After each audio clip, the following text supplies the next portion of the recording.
Prochrist spája ľudí zo 17 krajín Európy. Jeho podstatou je, že z Nemecka sú vysielané prostredníctvom satelitu signály zo 7 večerov. Sú to veľmi zaujímavé večery, ktoré usporiadalo, vlastne je to ekumenické, je to naddenominačné, nadcirkevné hnutie, ktoré sa organizuje raz za 3 roky.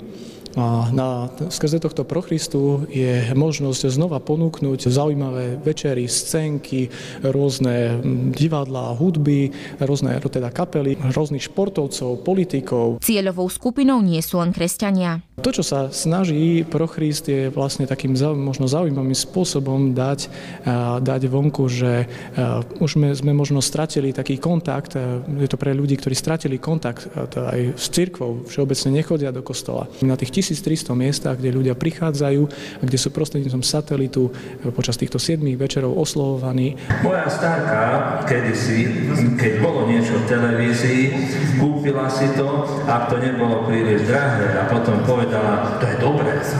Povedali to v televízii. Počas Prochristu v našom meste, ktorý bude trvať 6 dní, sa budú rozoberať tieto témy. Na prvom večeri, teda dnes, odznieva téma to odvaha, komu ešte môžem veriť. Ďalej potom je tam téma, zajtra bude túžba. Vlastne, či ľudia vedia dokázať existenciu Boha, sa budú zamýšľať nad tým. A potom je v piatok o niečom zažitom, či sa nemôže stať možné možným. V sobotu je na programe téma s názvom Prekvapenie. Či človek môže a ako môže začať odznova. V nedeľu bude veľmi zaujímavá téma, ako a čo všetko sa dá zmeniť. A nakoniec sa to ukončí pondelkom záverečnou témou, že ktoré vzťahy sú pre človeka dôležité. Preto chcem tlmočiť aj televíznym divákom také srdečné pozvania. Podujatie sa koná v Trangusovom dome, teda v budove bývalej strednej priemyselnej školy Baníckej, neďaleko hlavnej pošty.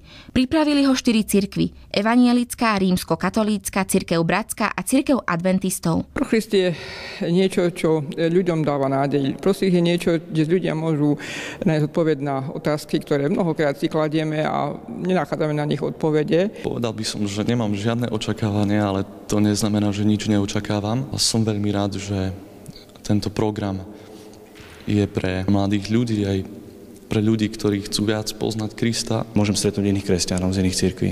Na záver vám ponúkame posolstvo Prochristu. Je to nesmierne posilnenie vo viere aj pre človeka, ktorý naozaj trošku tú vieru potrebuje oprášiť. Viem aj o ľuďoch, ktorí aj prostredníctvom tohto Prochristu prišli k Bohu, našli si ten svoj smer v živote a to po tejto ceste kráčajú. Srdečne vás všetkých pozdravujem, príďte medzi nás. Ďakujem.